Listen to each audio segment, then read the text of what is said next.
everybody. Thank you for turning up and supporting us today. So, everyone is to blame, everyone is the solution. Quality first. So, setting the scene for today, what is quality first? What do we aim to achieve? Why now? Who's responsible? Right from the design stage, right the way through to the final destination.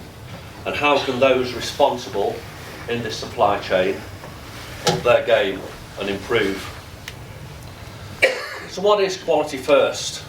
What do we mean by it? Why did we start the campaign? Well, it's all about preparing the industry for the 21st century, about improving the quality of all materials, being perceived as producing a commodity, moving away from the term waste. You know, we don't produce waste, we produce a commodity, and that's what we need to be perceived as being doing. It's about supply chain responsibility. Buzzwords such as education, communication, partnership, they are buzzwords, but they're incredibly important if we're going to succeed together. And it's about weeding out the real illegal operators. Nothing annoys me more than my members being called criminals. You're a criminal because you might ship something with 1.5%, 2% when you don't know the rules. We're not the criminals. The criminals are the real illegal operators that are still out there and are still blighting our industry, and we aim to weed them out. And it's about establishing and understanding the rules and the regulations that govern our industry. I'll ask you a question: how can it be illegal if we don't know the rules? You know, there's no standards enshrined in law, there's no standards enshrined in transfrontier shipment regulations. So how do we know if we're behaving legally or illegally? It's a real conundrum, and I know that Anna and Sam and Andrew, lawyers, are going to be talking more about that this afternoon. So that's what Quality First is all about in a nutshell. Well, why now? Well, I think the UK industry has made some extraordinary progress in the last 10 years, but it's been a bit of a target-led. I hate targets, I hate weight-based targets, but it's been a sort of target-led approach. We were all sort of hit with these targets, and we had to hit them. So we went off at tangents, largely based on sort of household curbside collections, and we probably haven't got it completely right. The mix has changed. The mix of the commodities that we produce has changed. You know, when I was a lad, starting out in the industry, mixed was mixed. Mixed papers was mixed papers. You know, it was a merchant mixed.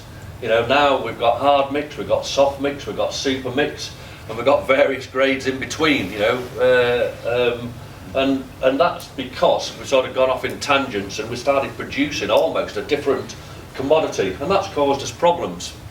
You know, world markets are changing. I'm going to show you a slide in a minute, but I'm sure that you all know, related to paper in the UK, we're a net exporter. Something like 60% of everything that we produce, we have to export. And the markets, the world markets that we're supplying is changing. China's changing. You know, I'm not going to talk too much about it because, Wade's going to cover it after me. But, we had green fence 3 years ago, which was a game changer. We had to up our game. We've now got national sword, and we now hear rumours, 100% inspections on everything that we're going to send out to China. That's a game changer. We've got to react to that. We've got to produce the top quality gear. We've got to be China's #1 choice, particularly when they're looking at their own circular economy and their own green revolution, and they're relying more and more on their fibre. Attitudes in the EU are changing. We're now in a golden era. We've got the circular economy package. Brackets Brexit, but it does look like we will be adopting the circular economy package, and by and large it's a good package. It's not perfect, but it does set out a vision. It does see waste as a resource.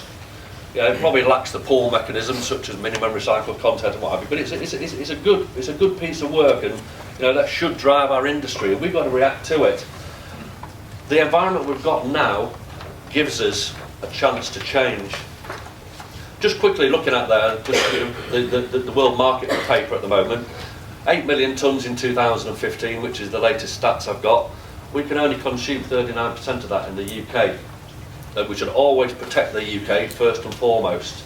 A top quality world class recycler makes our UK mills competitive in a global market. But because we're net exporters, we've also got to look after the export market too and position ourselves accordingly. So who needs to change? Well, it's a whole supply chain from the design stage. And I'm not going to say much more on that because we've got Wayne Hemingway and we've got Coca-Cola and Marks and Spencer. We'll talk about it later. But what I call the Pringle factor.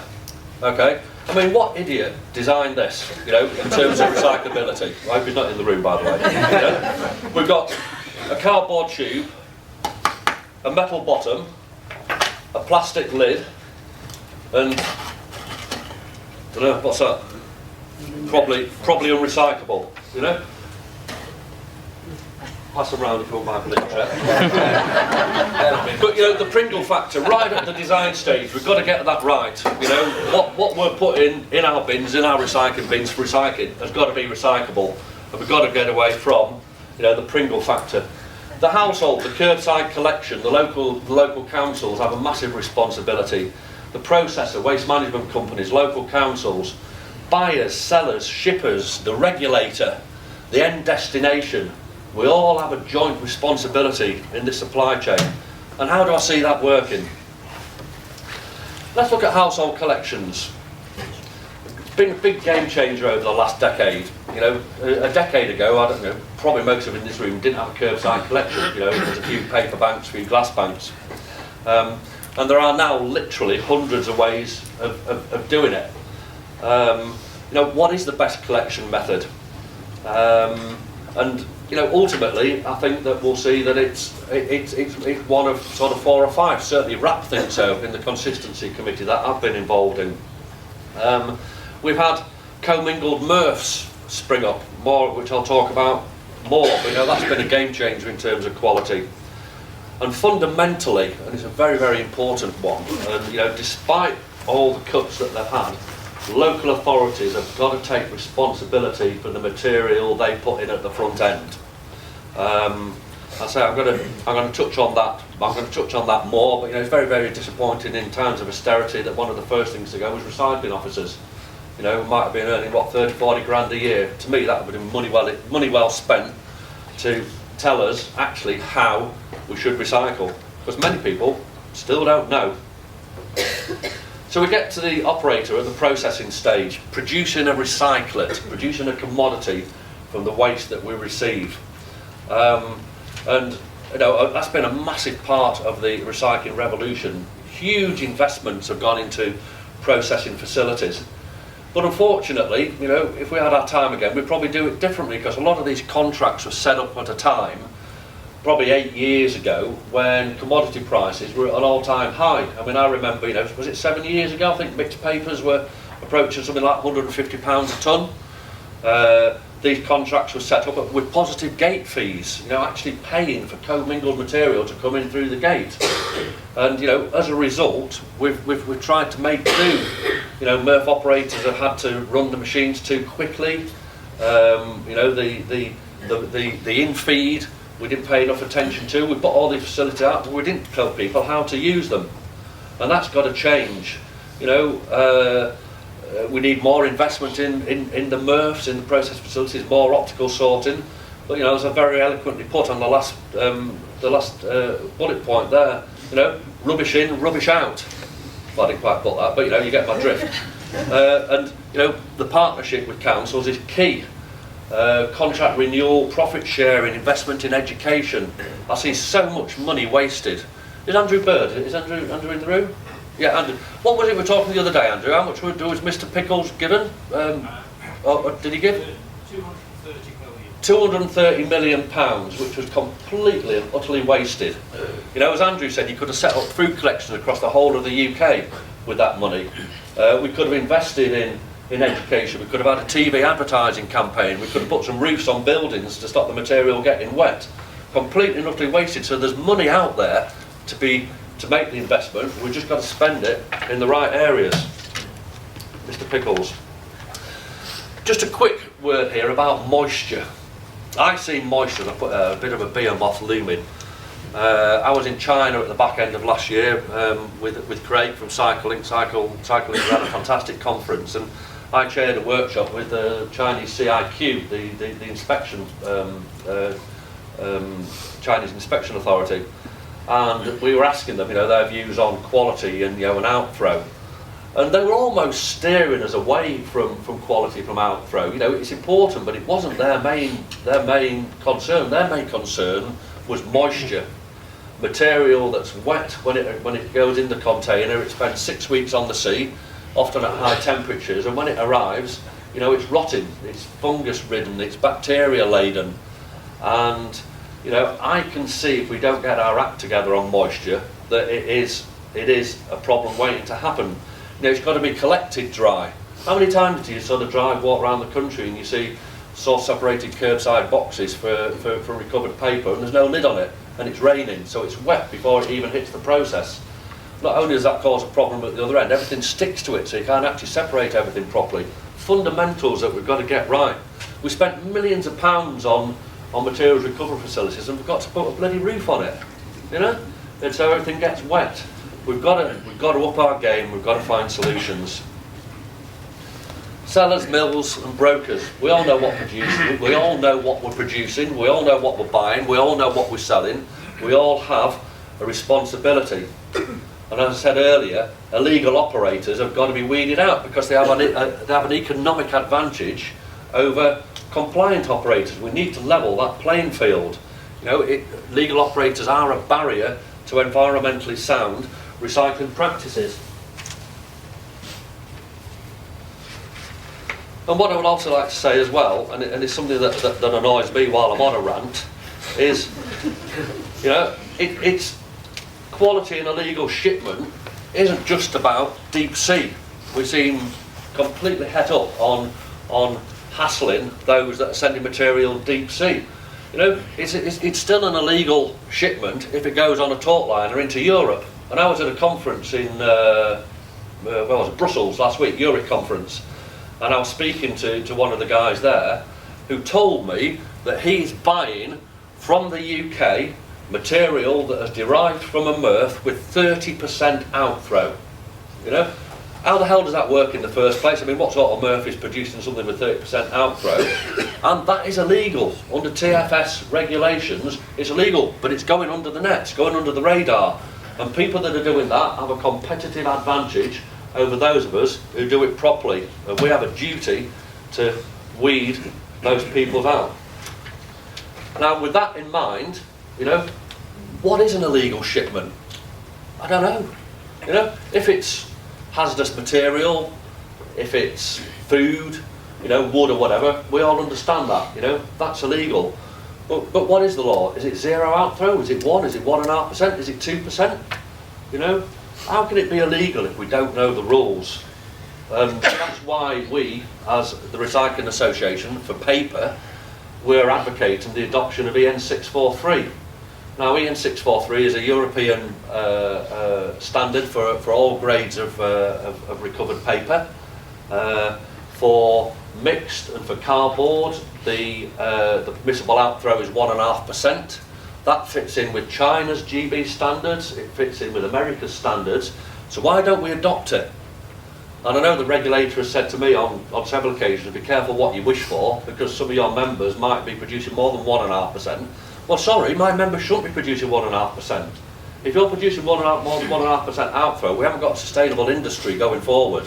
So we've got to get our act together, but at least if we know what standards we're working to, then we can at least sort of make the decisions about how we can actually get there.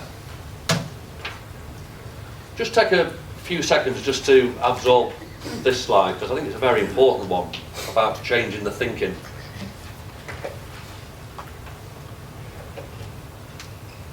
The balance between the environmental benefits of the traceability of waste and the environmental benefits of using secondary raw materials instead of virgin materials has to be revised.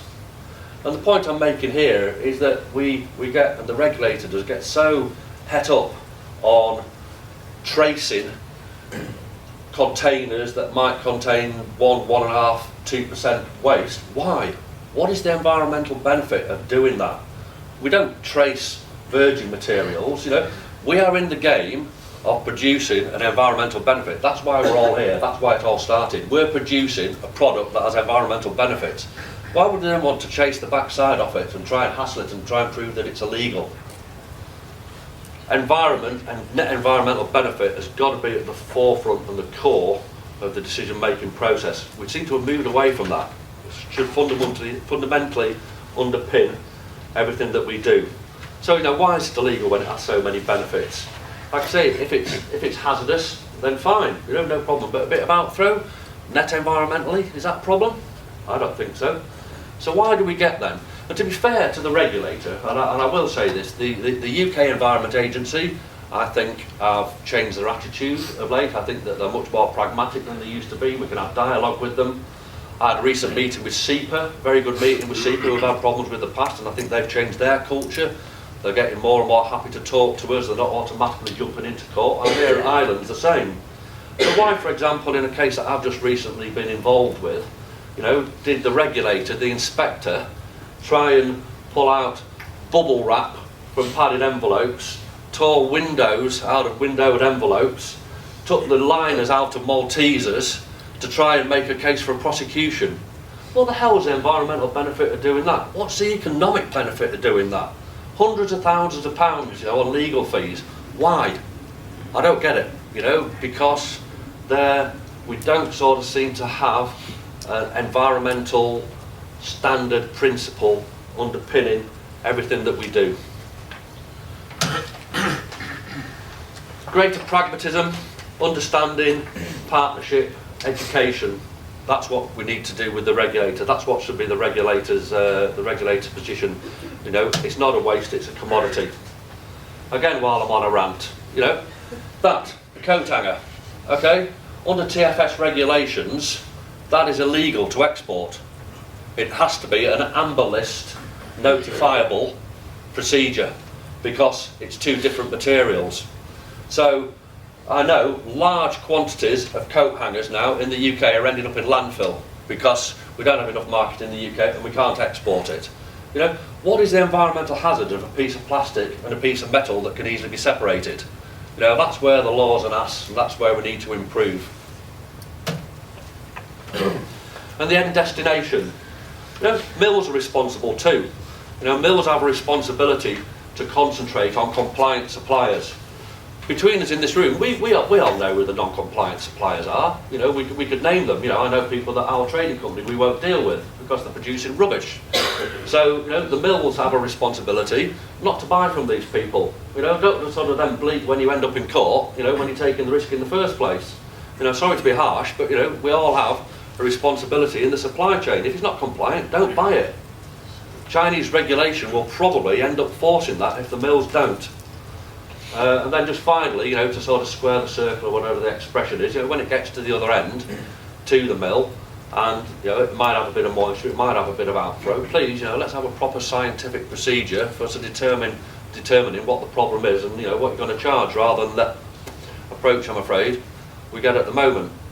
So, some harsh words, I don't think I've sort of pulled any punches in there, but what I do want to get across to you all, that it is a supply chain responsibility. You, I, everybody in this room has a joint responsibility to up our game. What is the Holy Grail? A fully functioning whole supply chain approach.